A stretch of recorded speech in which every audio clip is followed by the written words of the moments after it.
print disability, which makes reading, holding a book, or turning a page difficult or impossible. The content is copyrighted by the respective publishers. For more information, please visit us on the web at nfradioreading.org. Hello, this is Patricia Mary, and for the next hour, I will be reading from the Saturday-Sunday issue of Off Duty from the Wall Street Journal on the Niagara Frontier Radio Reading Service. And that Saturday-Sunday is July 25th and 26th. From the front page of Off Duty, inside the push to make paddle the next pickleball. Paddle, P-A-D-E-L, a cousin of squash and tennis, has showed signs of becoming the next American sporting sensation. Entrepreneurs, from fashion executives to coffee chain founders, are looking to cash in. And this is by Andrew Zucker. For much of the 20th century, the Delaware Power Station in Philadelphia provided electricity to the city's residents and businesses. Completed in 1923, the power plant closed in 2008, leaving the main turbine hall of its Beauty Arts building abandoned until last year when it became a place to play paddle. The 55,000 square foot hall, lit by gaping skylights in the 75-foot high ceilings, reopened last November at Spallers, a sports club that has 3 glass and mesh enclosed paddle courts, along with golf simulators and courts of squash and pickleball. The real anchors are the pickle and the paddle, says its founder David Gust, a 50-year-old former Equinox executive. The Philadelphia Ballers now have some 700 members who pay between $110 and $457 a month. David has also opened a Ballers in Boston and is now developing a Los Angeles location.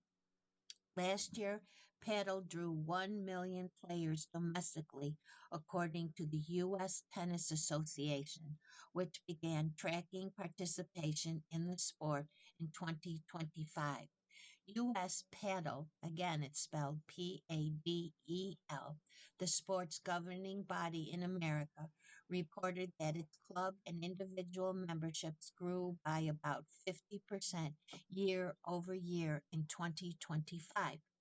Across the country, entrepreneurs like David are capitalizing on the interest by retrofitting unconventional spaces, from parking lots to distribution warehouses with paddle courts. On the sidelines of some are saunas and bars where players can mingle between matches. Courts have also opened at upscale malls, including 2 in the LA area. The Westfield Century City Mall has a paddle club on its roof, while another Westfield in Sherman Oaks has 3 courts on top of a parking garage. There are some of the now 1,000 or so publicly accessible paddle courts in the U.S., up from about 227 3 years ago. Investors getting in on the action include Gary Schimbaum, a former Tommy Hilfiger executive who has backed a racket sport venture in West Palm Beach, Florida. John Kruger, co-founder of the Bluestone Lane coffee chain, has a New Jersey paddle business of his own. Ronnie Fig, founder of streetwear brand Keith, made the sport a central component of Keith Ivy, the members-only club he recently opened in Manhattan, which has 3 paddle courts. Individual memberships cost $45,000 up front and then $10,000 annually. Paddle, a fast-paced sport that shares elements with squash and tennis, is mostly played as doubles.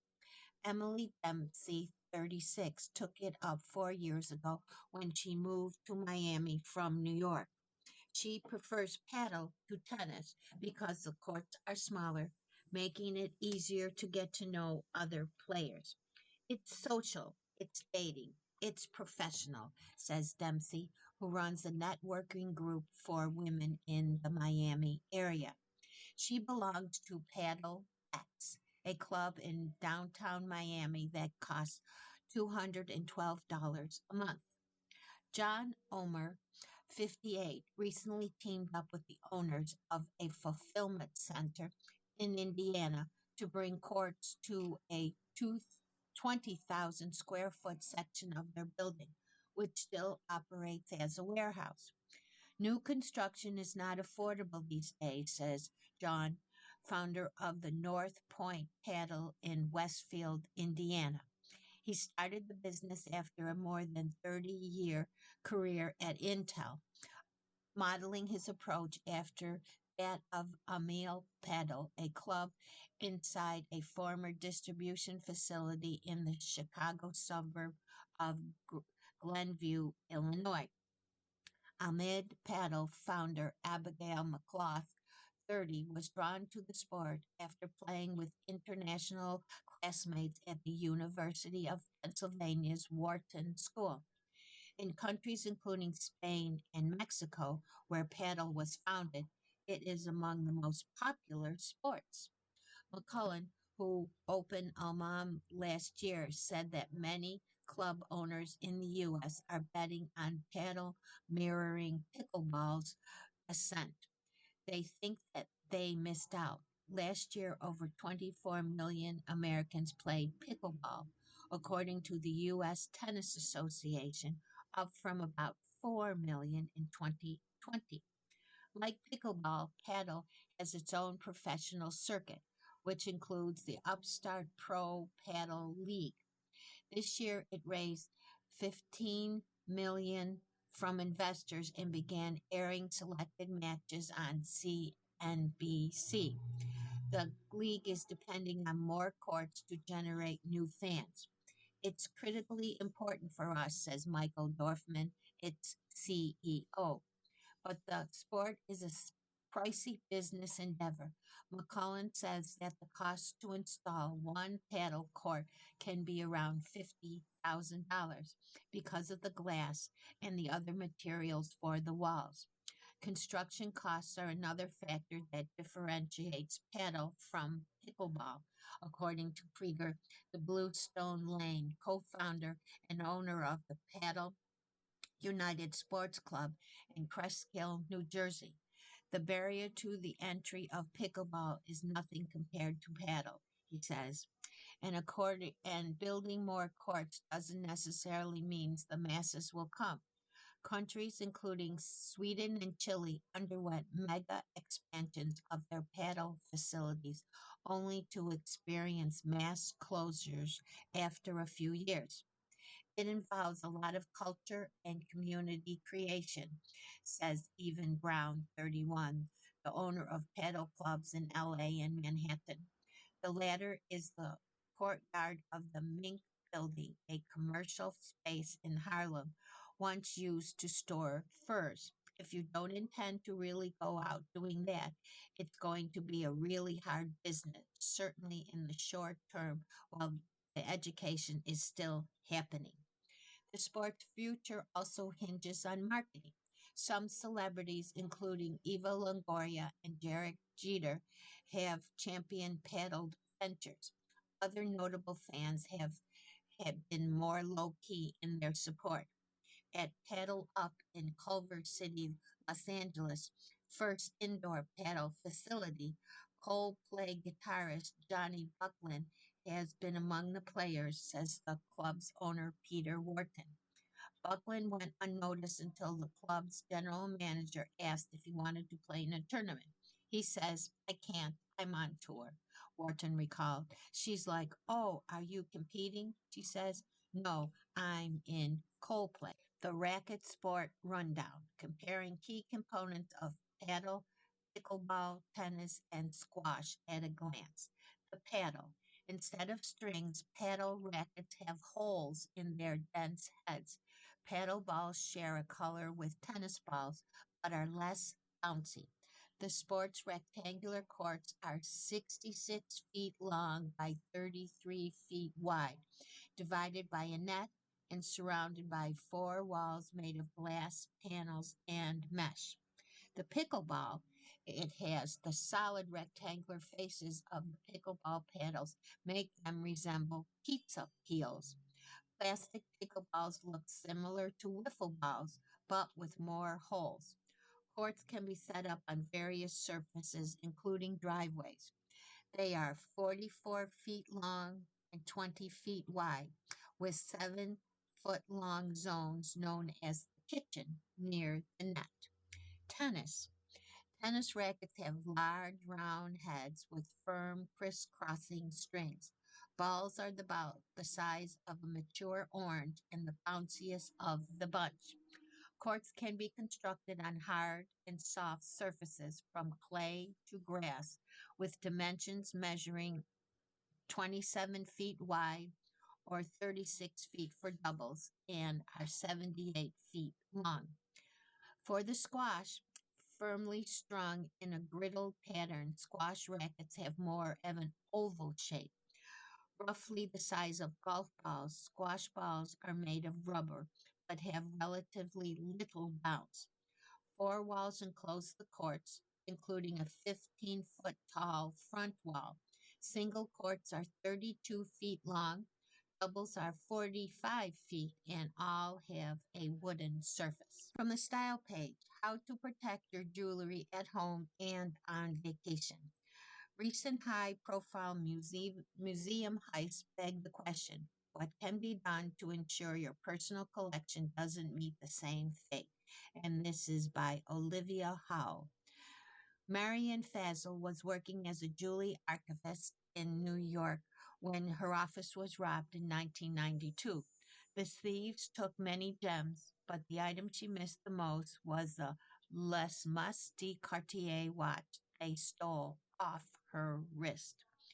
As much as the robbery shook Faisal, she wasn't stopping wearing her favorite jewelry out and about. It's just something you have to be careful with, says Faisal, writer of the jewelry newsletter, The Adventuring. This month, the theft of some 27 pieces of jewelry from France's Lalique Museum was the latest in a long line of headlining making jewelry heists. It happened less than a year after thieves dressed as construction workers entered the Louvre and stole the museum's prized French crown jewels worth around $100 million.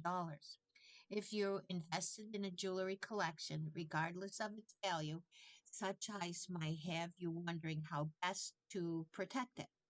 While residential burglaries in the U.S. fell 13% last year, according to FBI data, when they do occur, jewelry is among the first thing burglars look for, says Scott Kinsey, a former detective sergeant of the New York State Police Department organized theft squad, who is now the executive vice president of the Jewelry Security Alliance.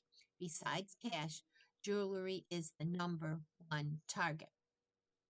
At home, Scott often hears stories of people whose jewelry was stolen from them while hosting large gatherings or having work done at their homes.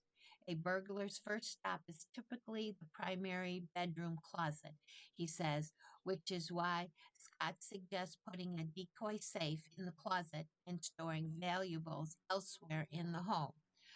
Chubb Insurance recommends clients store valuable jewelry collections in a safe that is at least 750 pounds, literally with a security rating of TRTL at 30 times X, which protects against professional burglary tools like torches. Fine jewelry should have up to date appraisals confirming pieces, specifications, and estimated values. Appraisal paperwork should be stored separately. If jewelry is taken but the certifications are left behind, they can make it easier to recover stolen pieces. Ensuring your jewelry can help the covered cost of if it's stolen or damaged. Most insurance companies estimate that insuring a piece typically costs 1 to 2% of its value annually. On vacation, travelers wearing high end watches and gold pieces are especially vulnerable to theft, Scott says, because of those items' resale value. When flying, always keep valuables in your carry on, he added. When Faisal is traveling, she packs individual pieces in small clear bags to easily see them and prevent them from getting scratched. Everyone in the jewelry business does it, she says. If you're out and about, especially among crowds, her tips are to wear long sleeves that can cover watches and to flip around rings so that the diamonds or other stones aren't facing outward. Or you could take a cue from Bryn Wallner, a writer and the founder of Dimepiece, a watch website. She suggests traveling with inexpensive alternatives if you're worried at all about your favorite items being swiped. Put your cheap little guys in the rotation, she says. If you're staying at a hotel, it's always worth asking if the property has a private vault where you can store high value items, says Tanny Neg, Vice President of Art, Jewelry, and the Valuable Collections at Chubb. You really don't want to rely on the in room safe because it's so easily accessible. And wait to share photos from your trip on social media until you're back. Not only does posting in the moment reveal your location, but it also lets people know that you are not home. You are listening to the reading of articles and features from Off Duty from the Wall Street Journal on the Niagara Frontier Radio Reading Service. From the fitness page, the newest ways to stay cool while you sweat. A new wave of high tech apparel claims to lower the skin's temperature. And this is by Ashley Mateo. Summer keeps getting hotter, but record temperatures aren't keeping runners from their daily jogs or fall marathon training. A new wave of high tech apparel aims to help them stay cooler and more comfortable through the heat. For decades, the way to stay cool was while exercising was simple. Wear less clothing and make what you do wear light and loose. Now, the world's biggest performance brands and a wave of smaller challengers are betting on a new approach: active cooling technology.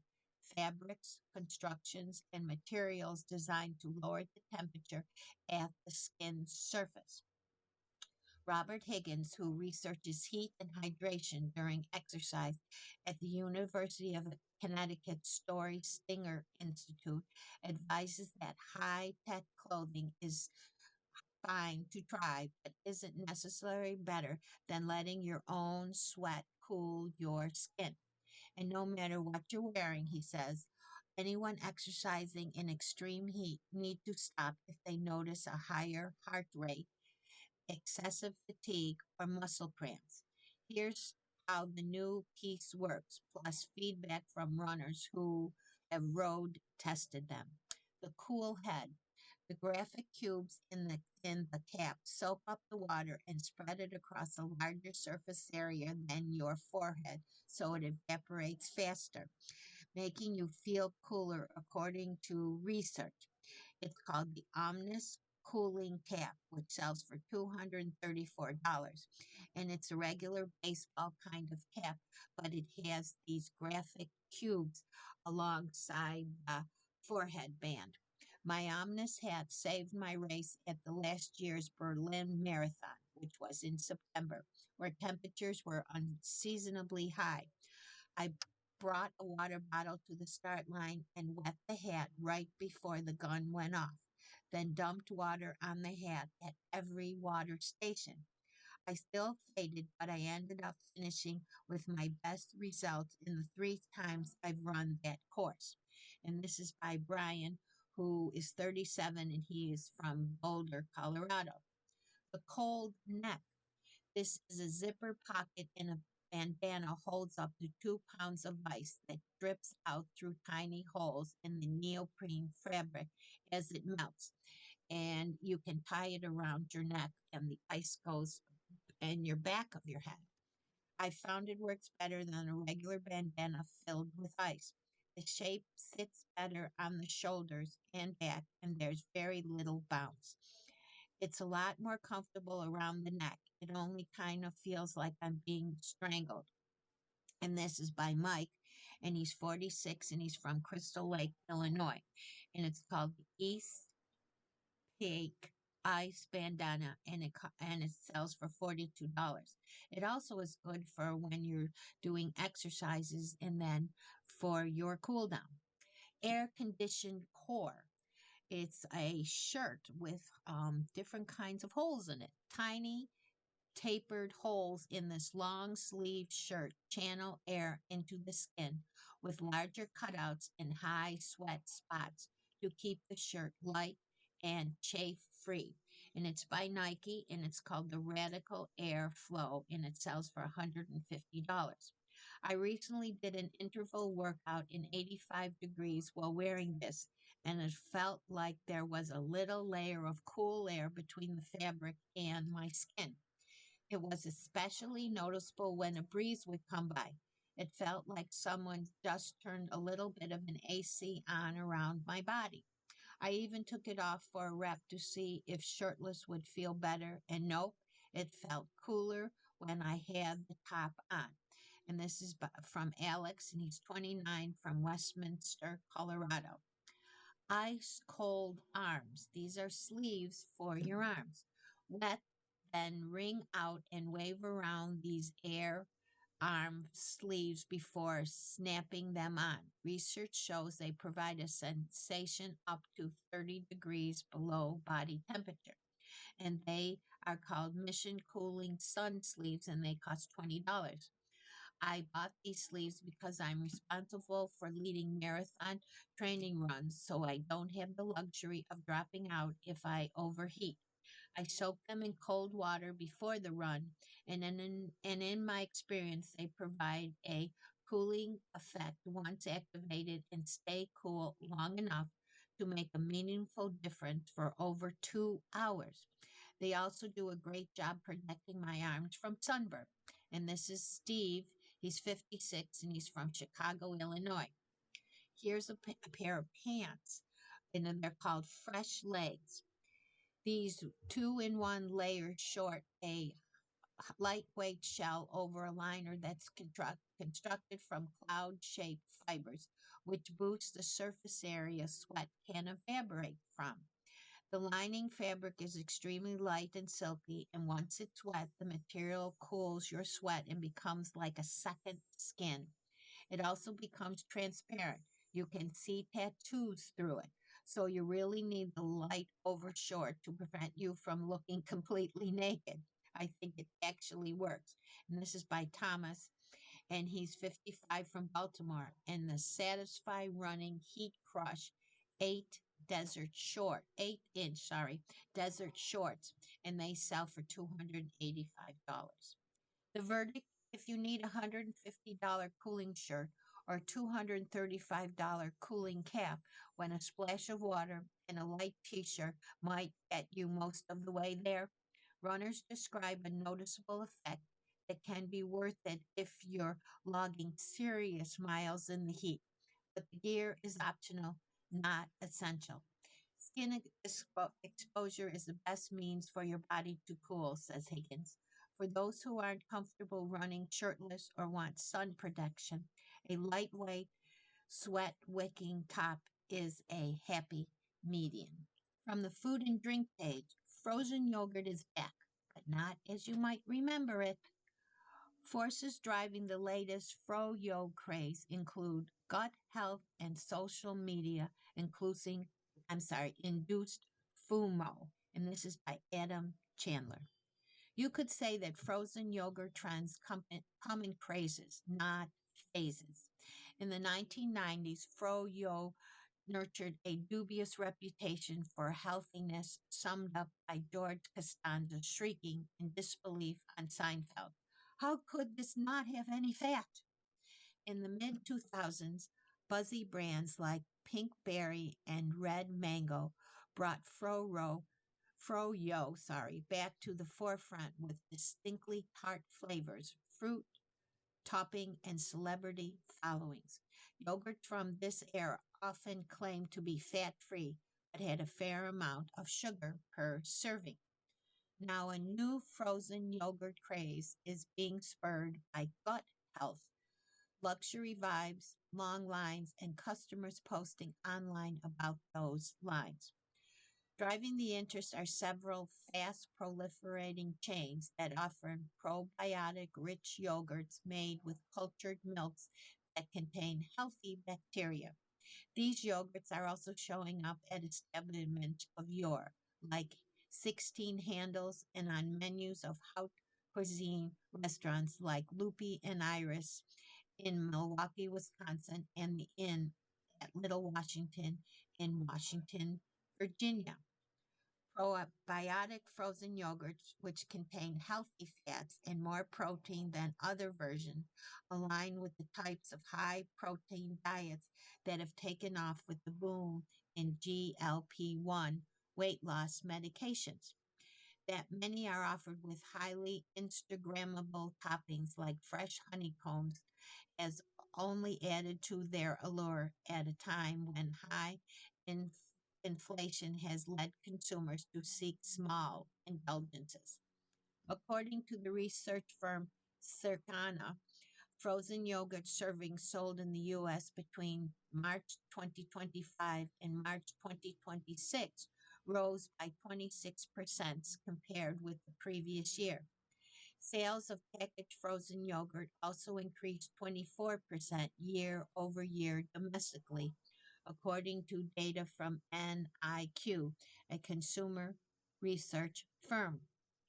Among the new guard of probiotic froyo purveyors is Mica, a chain from Madrid that sells frozen Greek yogurt. Founded in 2023, it now has stores in Paris, Miami, Mexico City, and as of this year, three locations in New York City. Earlier this month, at one of its outposts in Manhattan, people were lining up outside in 92-degree heat before the store even opened. Sylvia Hartman, a retired New Yorker in her 80s, had bumped into her neighbors there the day before and was told to arrive early. They said, "Come before it opens, or else you'll be waiting around the corner." It's spelled Myka. Froyo is served with toppings like extra virgin olive oil, diced figs, Meldon salt, and hazelnut cream mixed with a crunch of katafi, an ingredient made famous by the Dubai chocolate. A 2-ounce kitty cup with a topping like shredded baklava will set you back about $10 with tax. A similar froyo chain across U.S. like Mimi's Kyla, Kala, Culture Club, and Go Greek. Some customers have said they have paid upwards of $20 for larger sizes and more toppings. 16 Handles, founded in 2008, started selling its probiotic frozen yogurt, a kefir KEFIR soft serve in January. It and others have come at times when more people, particularly Gen Zers, are replacing alcohol with wellness. The chain, which has doubled its store count in the last 3 years, doesn't open a location with fewer than 25 seats. The "let's meet at a bar" is just not a thing as it much used to be, said 16 Handles CEO Neil Hirschman. That's where a frozen yogurt spot fills a big void. On a recent Tuesday evening, a 16 Handles store in Manhattan was filled with teens idling at tables and charging their phones. Down the block at Anita Gelato, an international chain founded in 1998 that now also has a devoted froyo following, I encountered another line of people. I waited 20 minutes to order its cultured milk frozen yogurt, my second froyo of the day and my fifth that week. My 2-ounce cup, piled high with Anita's original tart flavor, set me back $9. while any line for froyo is usually too long for this grouchy reporter. After trying versions of Mica, Pinkberry, 16 Handles, and Mimi's, Anita's won out on simplicity, freshness, and the light texture. Others who waited patiently for their froyo at Anita's included Sydney Ellard, a recent law school graduate in her mid-20s. Ellard, who has upcoming clerkship with the Supreme Court, noted how some of its jurists are also fans. Justice Alina Kagan refers to herself as the frozen yogurt justice and even had a froyo machine installed in the court's canteen. Jonathan Staley, a consultant in his mid 20s, had returned to Anita after going there recently on a date with his girlfriend. We've been here before and always had gelato, he said. Then his girlfriend told him about the frozen yogurt. So I tried it last week and now I'm back for a second round. From the off duty travel page, can a good massage cure jet lag? These spas think so. Hotel spas around Southeast Asia are developing treatments to address their customers' most frequent complaint, debilitating jet lag. And this is by Stacy Lasto. Let me know if it gets to be too much, the therapist at Capella Singapore's Auriga Spa, Auriga, said as she ground a copper gucha sha tool into my muscles. She scraped my skin with firm, painful strokes and then moved on to cupping, placing glass suction cups across my back and shoulders. Despite the dim lighting and gentle music, I was nowhere near a state of zen. But total relaxation isn't the point of the new moon massage, around $270 for 90 minutes. After long trips, travelers are increasingly opting not to be pampered, but instead to have the jet lag beat out of them with intense, even painful spa treatments that aim to shock your body into equilibrium by increasing blood flow and stretching out tight muscles. It's widely understood that there's still no such thing as a one and done jet lag cure. But after my massage, I felt light and pliable, if also tired and sore. I slept a full night and adjusted to the new time zone faster than on previous trips. I had more treatments that might make a major time change a little more tolerable. The first one is the deep tissue work at the TIA Wellness Resort in Da Nang, Vietnam. General Manager Raimu Imper steers travelers towards the deep tissue leg recovery included in a stay at the resort. Over the course of 50 minutes, therapists focused on alleviating tension and fatigue in the legs and feet, which often feel the brunt of a long flight. The Four Seasons Hotel Bangkok at Chao Phraya River offers its own version, which uses bamboo rollers to get even deeper into the tissue, and it costs about $190 for 90 minutes.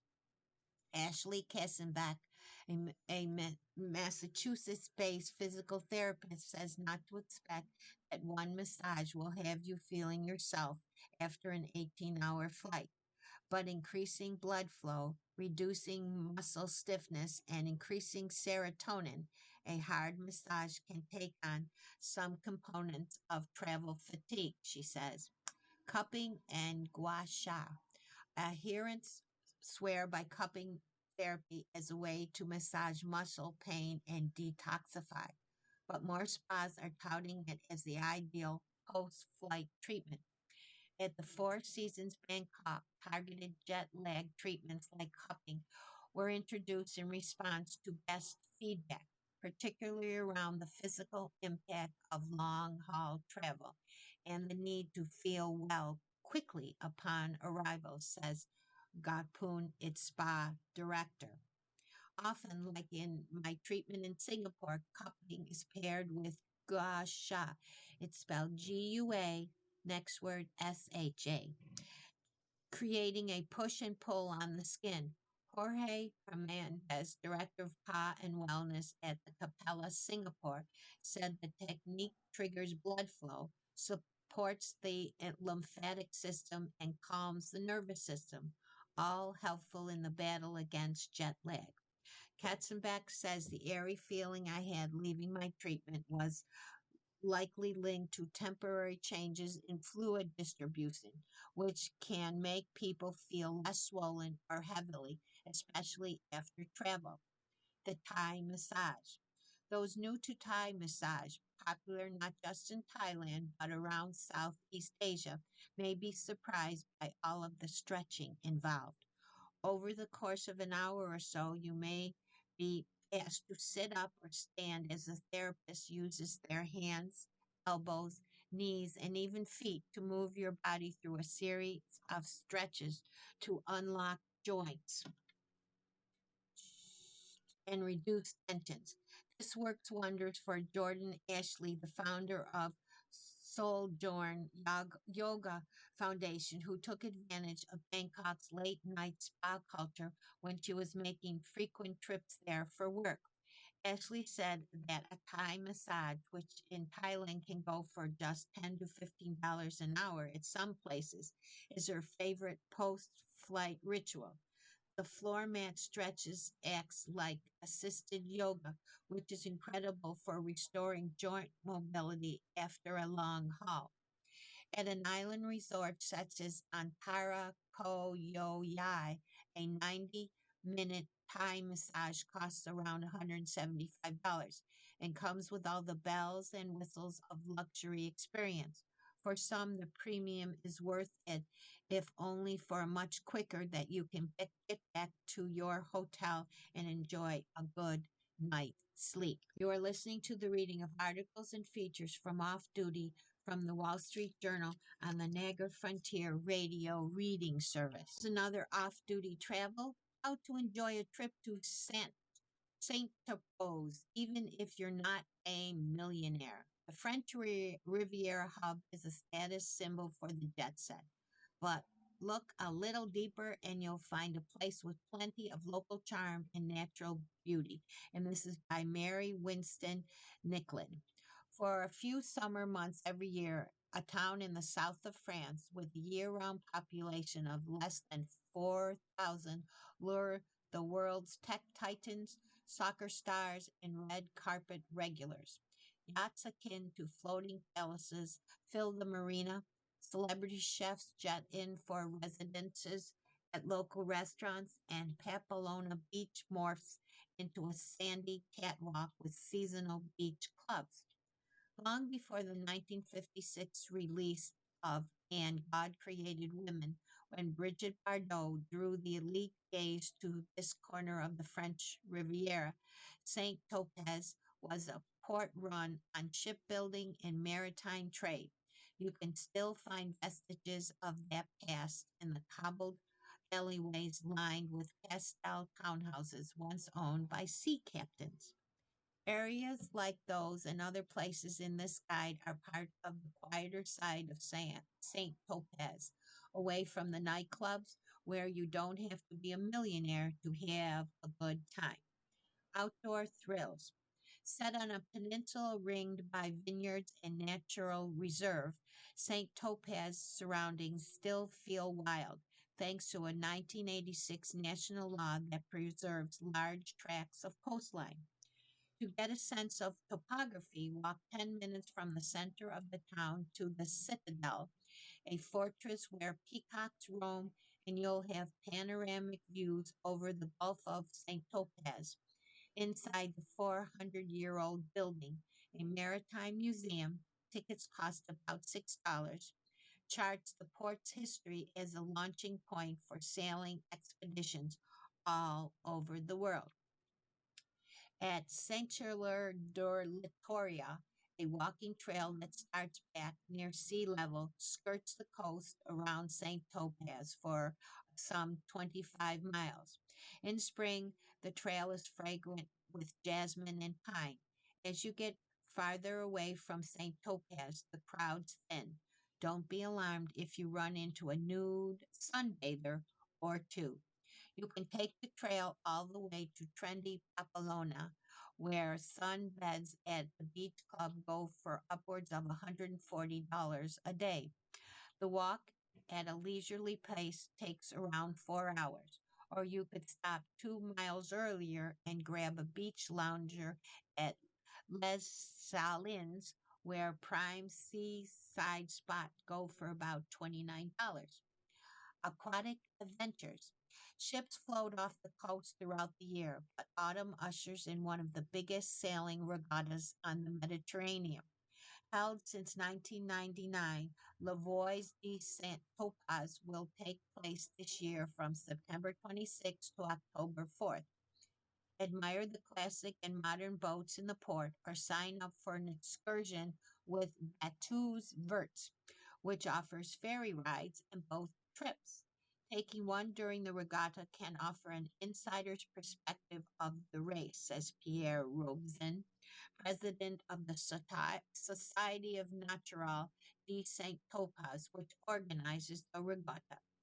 If you're looking to get active on the water, the Yacht Club of St. Topaz offers kayaks, windsurf, and paddleboard rentals from around $23 an hour. Local eats. In the summer, St. Topaz can feel like a celebrity cook off with Michelin starred chefs seemingly competing for the most popular pop up. Those restaurants serve elevated fare with prices tags to match, but you don't have to splurge on tasting menus to eat well. Away from the crowd is La Vierge de Palan, offers views over the Gulf and fresh seafood, which starters from $25 and an on site fish market. On the Place de Les, the central square that hosts twice weekly farmers market, Scarlet Grand Library is a hybrid bookstore cafe with good coffee and homemade cake. Laura Marins, who has explored every inch of town as director of the St. Topaz office for the Marjorie and Son Real Estate Agency, appreciates its bohemic chic ambiance away from the hustle and the bustle. Marins also recommends going 20 minutes outside of the town for a meal or two in the medieval hilltop village of Ramatul. She likes the Italian restaurant La Pomme di Pin, the pizza spot Les Will, where slices can be enjoyed under parasol pines, and the 1907 wine bar at the Chateau de Maris Vineyard for a sunset aperitif. Affordable accommodations. If you cast your net outside of the town center and consider visiting in the low season, your options for reasonable accommodations multiply. On the coast towards St. Maxime, Camping des Murs is a four-star campground on the beach where cozy wood paneled mobile homes start at around $70 a night. In nearby Gassine, listed among the most beautiful villages in France, rates at La Bastine Antoine hotel drops to $250 in October. If staying in the heart of town is non negotiable, you'll find the occasional deal. Right on the Place de Lys, the Hotel Les Palmiers offers 25 rooms in a traditional provincial building set in a garden. Rates start at about $137 a night in low season and top out at about $345 in the summer, a bargain compared to other hotels in town. The Hotel Subi, overlooking the port, low season rates start at $285 a night. Its nautical themed bar regularly draws locals at sunset for Negronis. It's a timeless spot where you can appreciate the charm of the old port as the light fades, says Robeson. If you're there for the regatta, look out for appearance from the parish priest. Before Laveau's, Father Goen conducts the traditional blessings of the boats from the balcony. On the food and drink page, too easy to make sprit cocktails you and your friends will love. Both of these summery cocktail harness the refreshing quality of the elderflower liqueur. And this is by Odette Williams. Every year, a large group of my friends gather for a big summer feast at my place, swimming, chatting, and cooking up a storm. At last year's shindig, my friend Chet created a refreshing spritz without any of the cloying sweetness of Aperol. I've been making it ever since. Its key ingredients, the elderflower liqueur, is also in Hugo Spritz, but those are made with Prosecco, while Chet's Golden Hour Spritz uses gin and bitter liqueur. Its bubbles come only from club soda. The drink is perfectly balanced, the ideal summer sipper to get you buzzed, but not bombed. Elderflower liqueur is also the star in my spritz riffing on the Greyhound cocktail, which combines gin or vodka with grapefruit juice and club soda. The liqueur has a touch of sweetness that counters the tart grapefruit. I love topping it with Topo Chico for the soda's minerality and extra fizziness. Serve either spritz or both. Each take 5 minutes to make with olives or an antipasta plate, or if you rather, order in a couple of pizzas. You make a bottle of elderflower liqueur go farther and add a splash or two to fruit desserts with like strawberries or grilled stone fruit. The golden hour spritz. To amplify the flavor and gold hue, an aged amber Old Tom gin works best. Takes 5 minutes and it makes one drink. The ingredients you need 2 ounces of lemon juice, 1 ounce of Old Tom gin, a half an ounce of elderflower liqueur, a half of ounce of bitter liqueur like Tempest, Fruget, Grand, Colosso, club soda for topping, a lemon twist for garnish. The directions: fill a highball glass with ice, add lemon juice, gin, elderflower liqueur, and bitter liqueur. Top with club soda, stir, and garnish with a twist. Enjoy. Here's another. It's called the Greyhound Spritz. If you fall in love with this pink spritz, a vintage hand crank metal juice-o-mat citrus juicer extracts just the right amount of pulp to juice ratio. You can find many online. The juice-o-mat citrus juicer. It takes 5 minutes and again, one cocktail drink. Ingredients: 2 ounces of fresh grapefruit juice, 2 ounces of vodka or gin, 1 ounce of elderflower liqueur, club soda for topping, a lime wheel for garnish. Fill a highball glass with ice. Add grapefruit juice, vodka or gin, and elderflower liqueur. Top with club soda, stir, and garnish with a lime wheel. Enjoy. You are listening to the reading of articles and features from Off Duty from the Wall Street Journal on the Negra Frontier Radio Reading Service. From another food and drink page, not all pasta primaveras are created equal. Make this one. Here's a simple pasta featuring spring vegetables that you want to make all season for yourself or the crowd. And again, this is by Odette Williams. Not too long ago, a reader wrote to me asking how to make a truly great pasta primavera, an Italian American dish from the 1970s. Too many primavera recipes are weighted down with large, unwielding chunks of vegetables that have absolutely nothing to do with spring, the season that gives the dish its name. Carrots, tomatoes, peppers, and squash have all been bad for the Primavera brand. Luckily, farmer markets this time of year are full of spring produce that are right at home in Primavera: asparagus, snap peas, chives, leeks, and fresh herbs. Throw those into the mix and you'll have a dish that actually tastes like the season. It's so simple to cook at home, and the end result excludes an effortless elegance that will make you want to invite friends over. The first step is to saute leeks in garlic and olive oil, butter, and crucially a bit of white mismo. I love Maran, a white mismo that adds umami without taking over. Your kitchen should fill with a buttery, nutty, garlicky aroma, which means you're on the right track. Add the asparagus and let everything turn glossy for a few minutes, and toss with sweet snap peas, chives, and al dente pasta.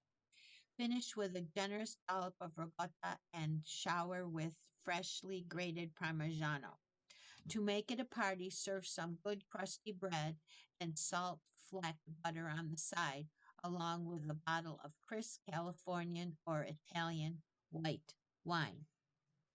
Here's the recipe: pasta primavera. Perfect for a casual spring lunch with friends or night with when the vino flows. Blanching the asparagus and snap peas keep them bright green. Let the pasta cool slightly before tossing everything so the vegetables stay crisp and vibrant. Takes about 30 minutes and this serves between 4 to 6 people. Here's your ingredients: kosher salt, a half a pound of tender asparagus trimmed, a half a pound of sugar snap peas trimmed, 7 teaspoons of extra virgin olive oil divided, 7 tablespoons of unsalted butter, 2 tablespoons of light miso, 1 large leek, white and light green carrots, thinly sliced, 2 cloves of garlic minced, 3 tablespoons of finely chopped chives, plus more for garnish, 1 pound of penne or any short dried pasta, freshly ground black pepper, fresh ricotta for serving, Parmigiano Reggiano for serving. Directions: blanch the vegetables, prepare an ice bath, bring a large pot of lightly salted water to a boil, add asparagus, snap peas, blanch until crisp tender about 1 minute. Using a spider or slotted spoon, transfer straight to the ice bath for a few minutes, then drain and pat dry. Keep the pot of water over low heat for the pasta. Slice off the 2 to 3 inches of asparagus spears. Finely slice the remaining stalks. Slice the snap peas on the diagonal in thirds. Saute the vegetables in a large frying pan over medium-high heat. Warm 3 tablespoons of olive oil with butter and miso until melted, glossy, and combined. Add leeks and garlic and saute until softened, about 4 minutes.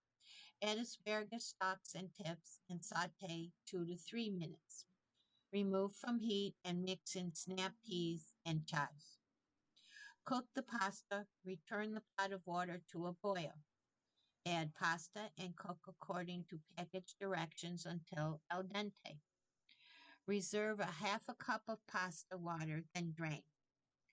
Transfer pasta to a large mixing bowl and toss with remaining 4 tablespoons of oil. Let pasta cool slightly so it doesn't wilt the vegetables. Stir and saute vegetables, add reserved pasta water. Season with salt and black pepper. To serve, divide among bowls. Top each serving with a generous dollop of ricotta, more chives, cranks of black pepper, and finely grated Parmigiano. You've been listening to the reading of articles and features from Saturday, Sunday, July 25th, 26th issue of Off Duty from the Wall Street Journal. We read from Off Duty every Saturday at 8 p.m. Your reader has been Patricia Mary. Thank you for listening. God bless and be safe out there and stay cool. Coming up next in the Niagara Frontier Radio Reading Service, we have Sports Illustrated. At 10 o'clock, we have The Athletic, and at 11 o'clock, we have episode number 13 of Kin by Tayari Jones. Stay with us.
The following program is intended for listeners who are blind, have low vision, or have another print disability which makes reading, holding a book, or turning a page difficult or impossible.